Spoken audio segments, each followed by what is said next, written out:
It's the topic that's been debated, been discussed, been fought over in the Bond community for years, for decades, for generations, and now, unequivocally, without a doubt, we have the undisputed best Bond girl ever.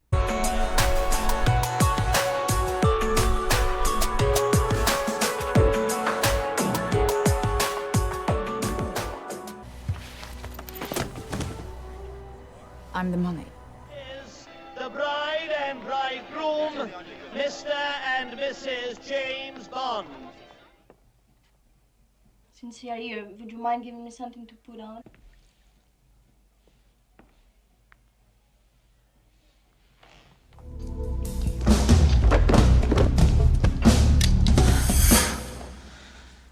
I will tell you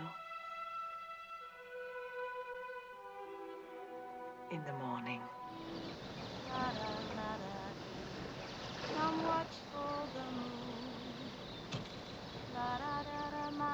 I've been one to discuss all the greatest Bond girls of all time, and I'll debate with anybody, and I've had so many great debates, but I finally wanted to put some kind of end. I wanted this argument to be put to bed finally. Who is the best Bond girl?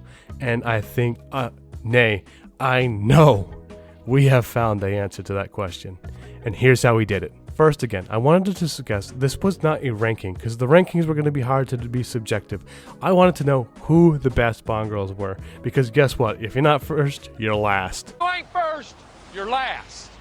And there were a couple of ways that I could have gone about doing this, and after much contemplation, I decided that we're going to do a winner-take-all 64 Bond girl tournament voted on by you.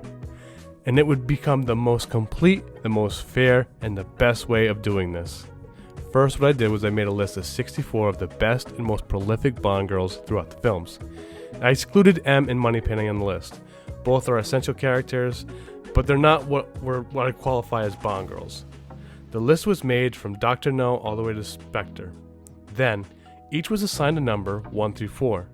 1s were grouped with 1s, 2s were grouped with 2s, 3s were grouped with 3s, and 4s with 4s. After making this list, I reached out to 4 of the Bond community's experts on Bond girls. Stan from Aussie Bond Guy, Ray from the Bond Armory, Harris Thomas from Dressing Like Bond, and Joe Darlington from Being James Bond. I gave each of these fine men their own list of 16 Bond women and asked them to rank them 1 through 16. Each did so and gave their list back to me. With each region set and ranked, they were placed in an NCAA tournament-style bracket, where each Bond woman now faced the daunting task of surviving multiple head-to-head matchups. The voting was to be done on Instagram by a poll that would be set up for 24 hours. Remember, again, the goal of this tournament is not necessarily to rank the Bond girls, but to decide who are the greatest. That means I only want to hear the top 2, top 3, top 4. Once the brackets were set, I then offered anyone who wanted to participate the chance to fill out their own brackets and predict who the winner would be. I set it out and the brackets came flooding in quickly. The tournament was on. Just hundreds of people ended up emailing me their brackets and ended up filling them out, and I had such a great turnout, and it was extensive and the participation was plenty. Now, going into the tournament, I had assumed that Tracy and Vesper would end up in the finals.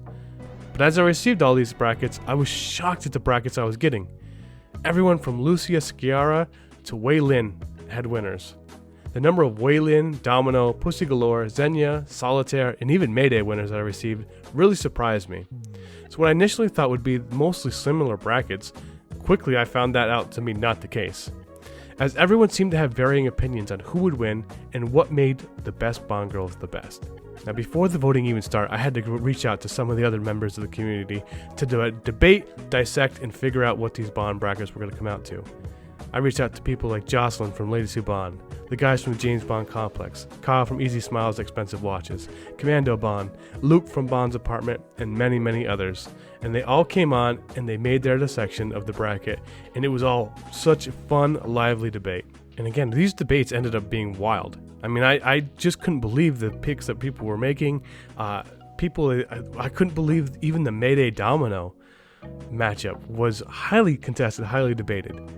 So it was really interesting to talk to everyone and get all their different opinions. I went into this thinking that it was going to be kind of everybody got the same bracket, and I was pleasantly surprised. Everyone had something different. I had countless debates over DMs from people on Instagram. People like Charlie Spencer, Dr. Jordan Kaplan, Ace Blowfield 007, Sal Manteria from Spider Unlimited, Daniel Gomez, Joe West, another James Bond podcast, Bond Fanatic, John Moss, Justin Tulloch, and so many other ones had me wondering how this all was going to play out. Finally, it was time to vote. And looking at the first round, it was clear that the big matchup was going to be Pussy Galore versus Wei Lin. The Wei Lin fans were passionate and plenty, but Pussy Galore is a legend. The other interesting matchup was going to be Jinx versus Estrella. The voting began and quickly it was clear. Solitaire, Xenia, Anya, Octopussy, Lucia, and Strawberry Fields were going to win convincingly. And for all the hype and all the pre-bracket debate that was had, Pussy Galore came out swinging and crushed Wei Lin, busting a lot of brackets early. The only close matchup was Jinx and Estrella. It truly shows how much the community despises Halle Berry's performance in Die Another Day that Estrella, who literally had one line in Spectre, was beating someone who had a spin-off movie that was supposed to be made just specifically for her. Not only did it show that, but it also started a new trend that I thought would find interesting throughout the entire voting. I posted these polls on Wednesday at 3 p.m. Eastern Time. That meant that the American followers got the early jump to voice their opinion. And clearly, the American audience showed how little they liked Jinx, as Australia jumped out to the early lead. As the voting progressed and Europe and Asia woke up and voted, Jinx quickly was gaining ground. By the end of the 24 hours, Jinx won by a mere couple votes. And it showed that the European, Australian, Asian audiences were far more forgiving of her performances than the American one was. The second week went to the Bond Armory bracket, and this was all basically dominating performances by Domino, Natalia, Elektra, Plenty O'Toole, Tatiana, Severine, and Vesper. The only close matchup again saw the American audience go with Mary Goodnight, before the rest of the world went up and went with Pam Bouvier. And in a narrow victory, Pam Bouvier just eked out the victory. Then we got to the Aussie Bond Guy region, which was the most wide open region with no clear-cut top contenders. The other three all had stacked high-end talent. It just so happened, by the randomness, Aussie Bond Guy had a pretty much wide open field. And even with no clear favorites, the victories were all pretty convincing, as Andrea Anders, Inga, Camille, Cara, Tiffany, Miranda, Naomi, and Sylvia all cruised to victory. And then finally we kicked off the Being James Bond bracket with only really one interesting matchup, Fiona Volpe versus Paris Carver. Fiona ended up taking it easily, and Honey Rider cruised to a victory over Christmas Jones. Solange, Lupe, Jill Masterson, Tracy, and Magda all took care of their matches. This concluded the first round, and again, no real upsets, no real surprises. I think that pretty much went how everyone thought it was going to go. With that, the second round began, and this is where it really started to get interesting. Right off the bat in the Dressing Like Bond bracket, Xenia pulled out the biggest upset of the tournament and takes out the number 1 seed Solitaire. Pussy Galore absolutely crushes Jinx. Anya cruises to a win over Octopussy, and what I thought was a fairly shocking result, Lucia Sciarra lost to Strawberry Fields. But that was my fault. I kind of looked at Monica Bellucci over the actress. I should have just looked at the role more, but that was my first actual surprise. Monica is a classic and the absolute embodiment of a Bond girl, but her role in Spectre was small and she suffered for that reason. In the Bond Armory second round, Domino crushed Pam Bouvier, Electra King squeaked out a victory over Natalia, Tatiana and Vesper both easily won their matchups. In the Aussie Bond Guy, one of the biggest upsets of the tournament happened as Tiffany Case beat Miranda Frost. The rest of the bracket played out with Sylvia, Andrea, Camille all winning their matchups. Being James Bond had a huge matchup with Madeline Swan and Tracy squaring off as old wife and new wife duke it out. I had hope for Madeline, but in the end, Tracy was too much and she moved on. Solange wins a close battle with Jill Masterson, Lupe upsets Magda, and in a personal, heartbreaking moment, Fiona Volpe loses to Honey Rider. Fiona Volpe is a personal favorite of mine, and it was really hard to see her go. It's between her and Xenia on top as my favorite Bond girls of all time. The third round started off with some heavy hitters, as while those thighs may kill men, they have no effect on Pussy, as Pussy Galore destroys Xenia in a really contested matchup, and Enya ends Strawberry's run. Domino crushes Elektra in the Battle of the Frenchwomen, and thus eliminating every single one of Brosnan's girls. Brosnan becomes the first Bond to lose all of his women. Vesper beats Tatiana handily, And then in the Aussie Bond bracket, Camille upsets Andrea Anders, and Sylvia takes out Tiffany Case's Cinderella run. Ending the third round, Tracy beats Solange, and Honey handles Lupe. With the Elite 8 set, it was a rough week to see the voting go. This was the week that the Bond community broke my heart, and if you haven't seen it, watch the Elite 8 bracket results on my YouTube. It is just, you guys crushed me on this one. You just took me down on this one, as Pussy Galore crushes Anya, Vesper crushes Domino, Camille beats Sylvia, and Tracy beats Honey Rider. Unbelievable that Honey Rider gets taken down by Tracy. But anyways, if you guys follow me at all, you know my feelings on Her Majesty's and Tracy. So there it was. It's finally down. The final four is now set. Tracy, Vesper, Pussy Galore, and Camille. So while you may not agree with the rankings of 1 through 4, at the end, the championship is going to be revealed, and it's going to be undisputed that this is the greatest Bond girl of all time. All right, I know you're all dying to know the winner. Before we do that, though, let's go ahead and let's look at the voting, and let's try to get some takeaways that we can get from the voting itself, what it meant, and some higher meaning that we have, and more discussion points that we can quell based on the voting itself. The first take is how badly Brosnan's women did. The only Bond girl that really Brosnan had that made any noise was Xenia, and Xenia's a henchman. She's in there, but she's really more of a henchman. Natalia, Miranda, Jinx, Christmas Jones, Paris Carver, Caroline, Holly Warmflash, Inga, all really had no threat of winning. They made no noise in this tournament. And then again, even smaller characters like Holly Warmflash, which I only mentioned because they didn't have much of a role bigger than Solange did, but Solange was a fan favorite. Everybody was loving Solange. Nothing, no love at all. So for so long, people like myself have said that Brosnan was the victim of video games coming out and of trendy, the hot woman of the day co-stars. I still say Brosnan himself was an amazing Bond. He's my second favorite Bond. He's my second favorite Bond for a lot of reasons. Again, people look, I think, too much at his co-stars and his movies that got kind of outlandish, and don't look at him as Bond himself. And he never had his Vesper. He never had his Tracy. He never had anything close. Again, the only one that even left a mark on anybody was Xenia. Xenia is not a Bond girl in a traditional sense, not like Vesper or Tracy would be. Secondly, I was worried that there would be recency bias, and I think there was certainly a little bit of element of that. Camille making it to the final four, Strawberry Fields ranked as number 2 and making it all the way to the Sweet 16. Solange, Severine all did very well, and of course Vesper being the juggernaut really of the tournament. That being said, though, it goes for good reason, because the Craig era upgraded their casting in Bond women over what Brosnan had.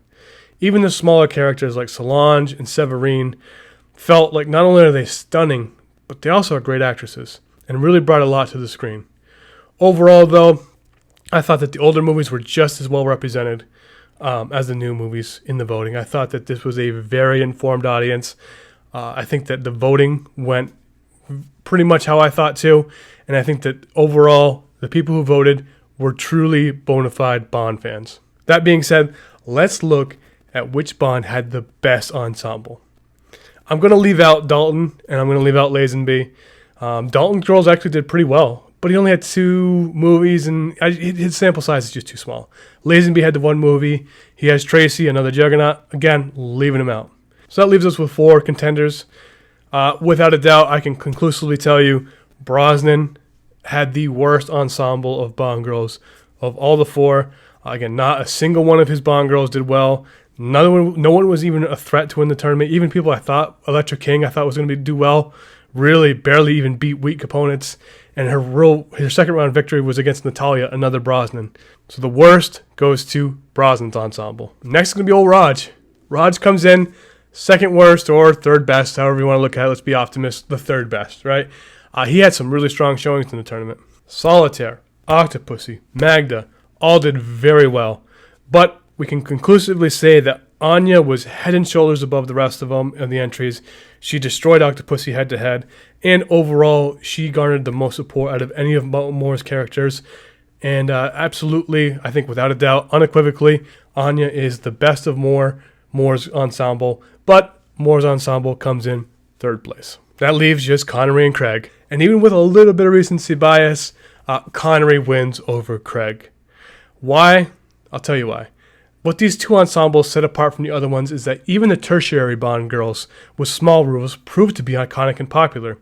The notch goes to Connery though, because every single one of his entries did well, with some obvious standouts.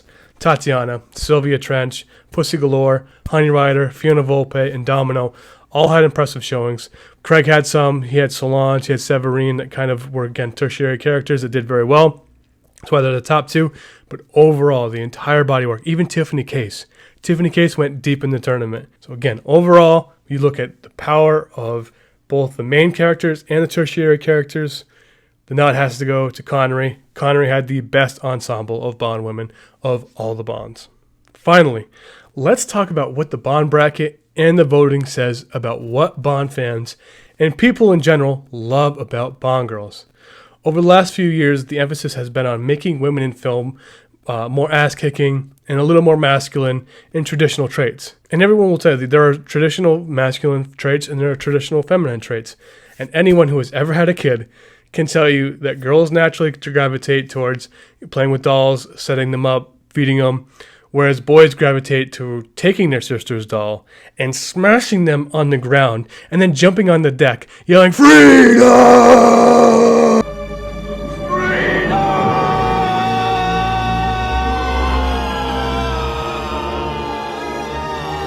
I mean, that's just reality. I remember when I went to college for the undergrad the first time, I got a lot of teaching about nature versus nurture, that societal constructs are what actually determine gender, and that everyone's just gender neutral until society makes them. And then I had kids, and nope, they come out of the box. And one wants to destroy things, one wants to kiss boo-boos and make them better. That's just the reality. So, yeah, so that's just the social... Not you.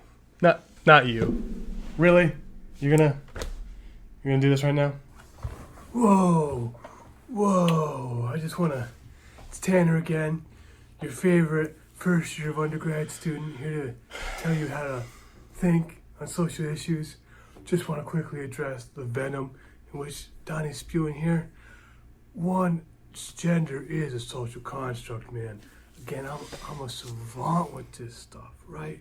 So, the corporations, man, and the patriarchy and the machine, they created gender, all right?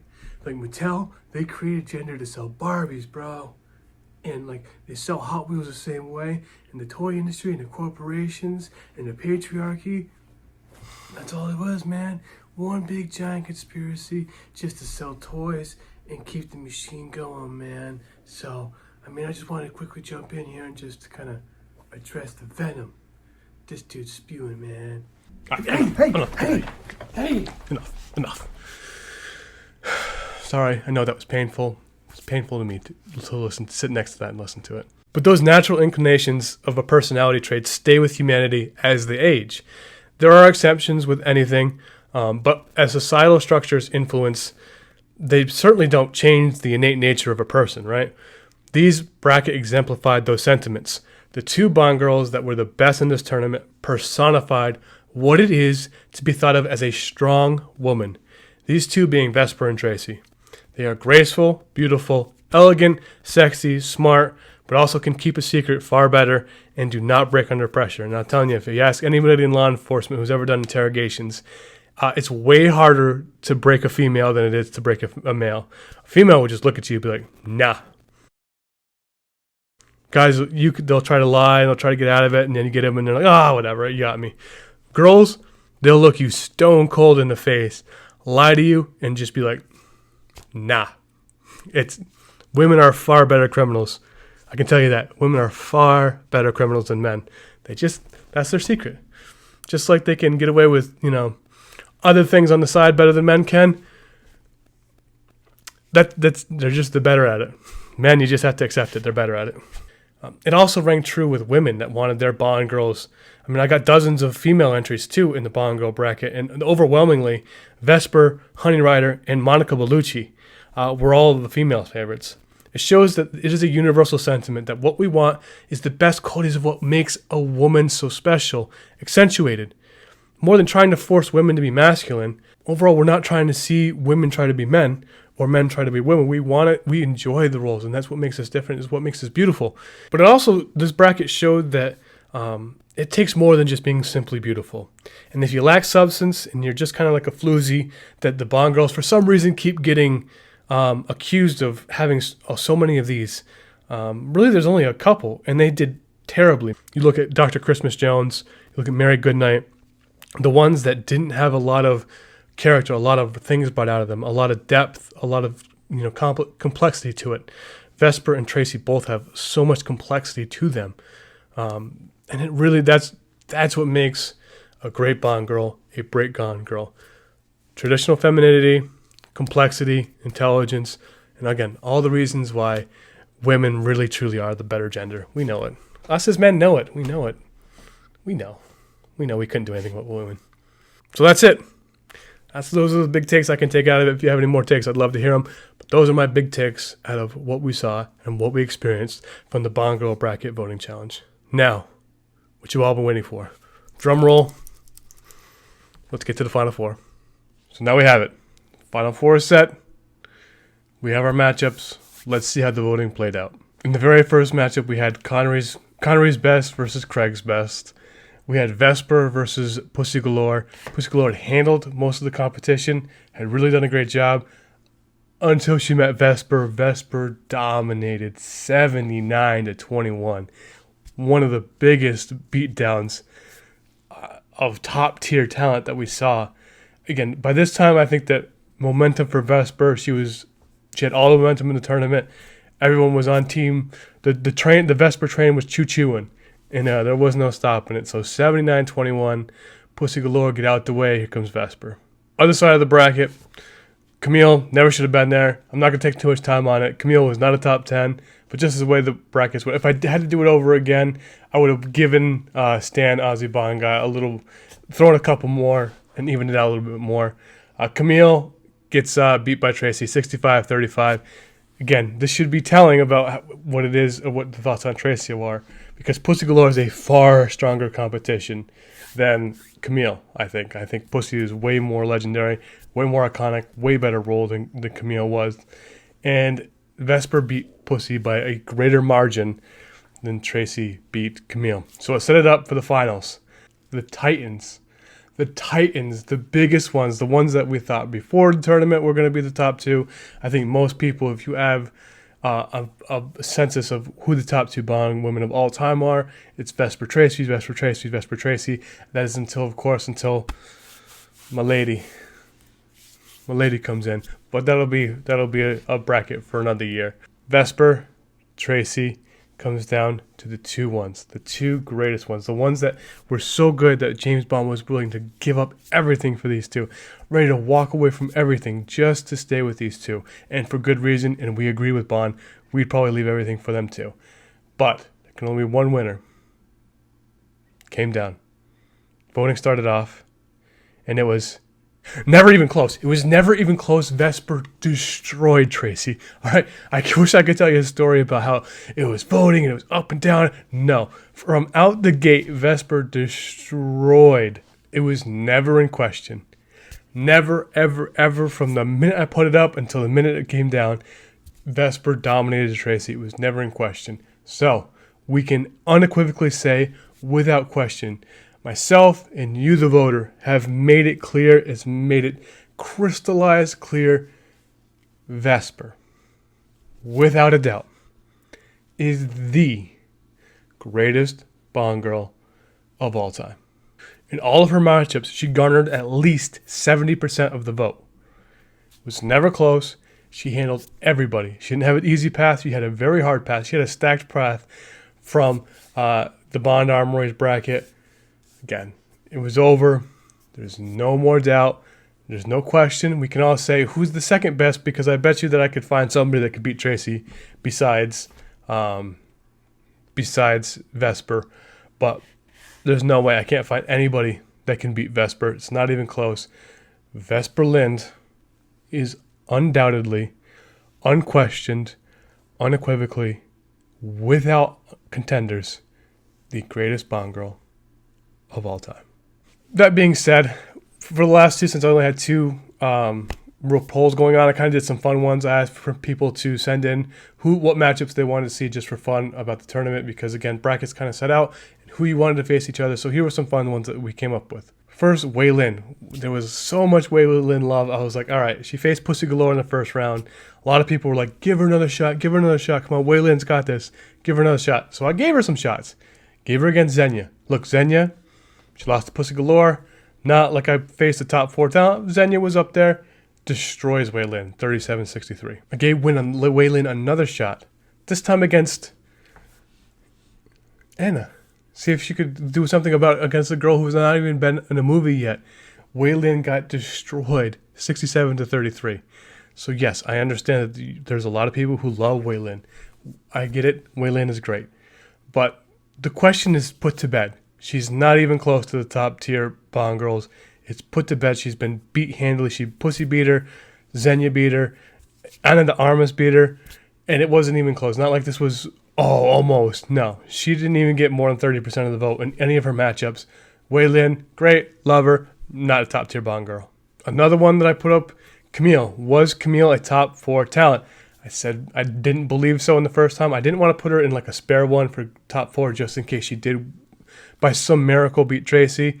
She didn't. She lost easily. So then I'm like, well, let's see how she would fare against other brackets top talent. First one I put her up against Domino, who lost to Vesper. Domino destroys Camille, 72-28. Not even close. So then again, I'll go to Xenia again because I think Xenia's a really good. She's top of the B level, right? She's not your A class, but she's just right at the top of the B class, right?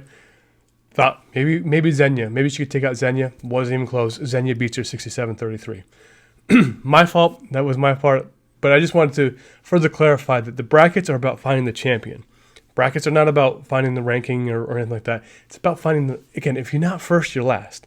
This is about finding the best Bond girl of all time. And I know unequivocally I have accomplished that exact goal. I have found the best Bond woman of all time. It's Vesper. It's no question. But, I wanted to just make sure that Camille, maybe I wasn't losing my mind, that Camille was the best. And she's not. Again, you guys all agree. She didn't even garner 30% against other good talent. So Camille, she's good, not great. Another fun one, just because why not? Just to get under David Zaritsky's skin and see if Stacey Sutton could beat anybody. Faced her against BB.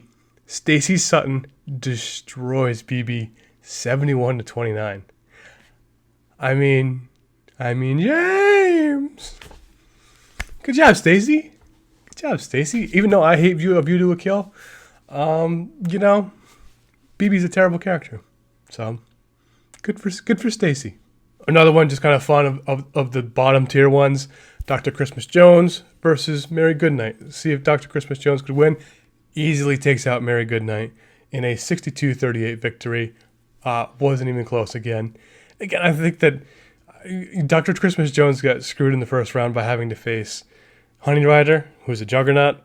So it was tough to see her go out in the first round because I think, she's got a little bit of highlights. So Christmas Jones, she gets a victory. Good for you. Easily takes out BB. The Battle of the Russians. Anya. I'm telling you, I'm not going to take any arguments. Anya is unequivocally Roger Moore's best according to this bracket, and I think we can all agree Roger Moore's best was Anya. I wanted to put her against not a top tier Connery, but a good one, and had the little Russian connection, both Russian spies. So I put Tatiana versus Anya. See how it played out. Tatiana destroys Anya, 57-43, further cementing my belief that Connery's ensemble is the best, and Moore's is just above Brosnan's. And you guys seem to agree with those exact same sentiments. The Battle of Thunderball, Domino versus Fiona Volpe. Domino crushes 71-29. I guess I'm the one that loves Fiona Volpe more than you guys do. I love Fiona Volpe.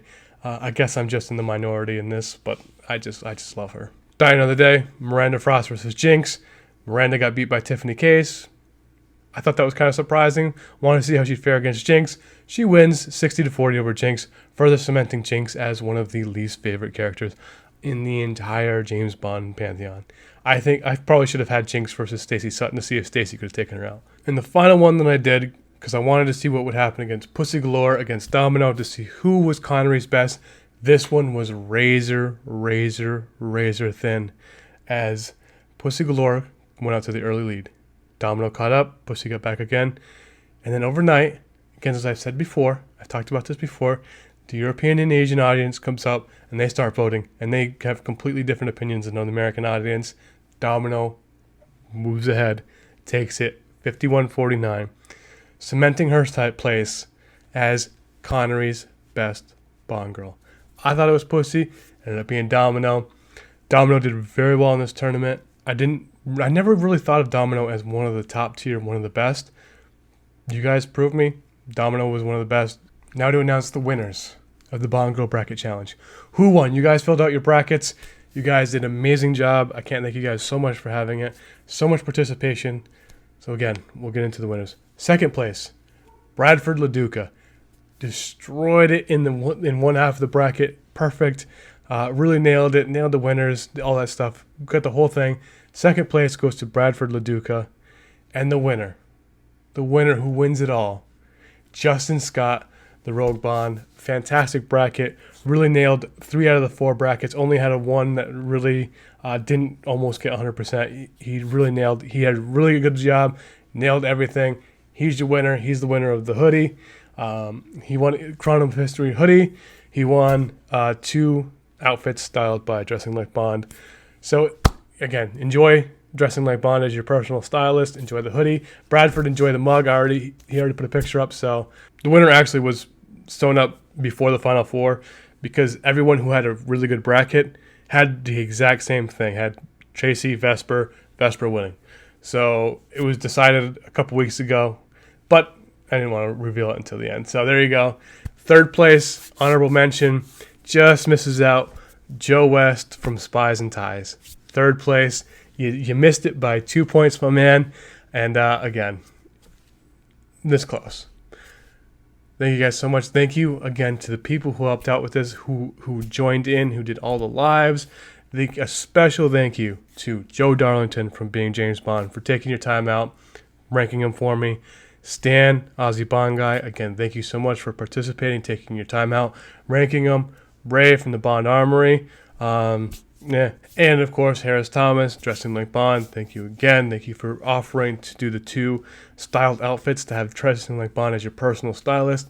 Thank you guys again so much for participating. Everyone who voted, who put me on Instagram, who did all the things. Thank you guys so much. This has been such a blast. And I can't wait to do the next one. I think the next one, going to have to do a henchman bracket. But that's next year. I'm not doing that right now. We're going to have a little breathing time for this.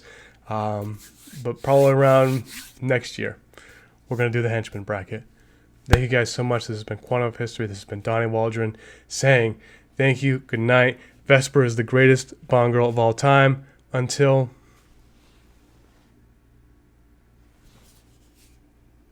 she's going to be number 1. All right, guys. Thank you. And stay positive out there. Like what you saw, then hit that subscribe button. Comment down below. And leave a like and hit that subscribe button. Why are you not hitting that subscribe button? Hit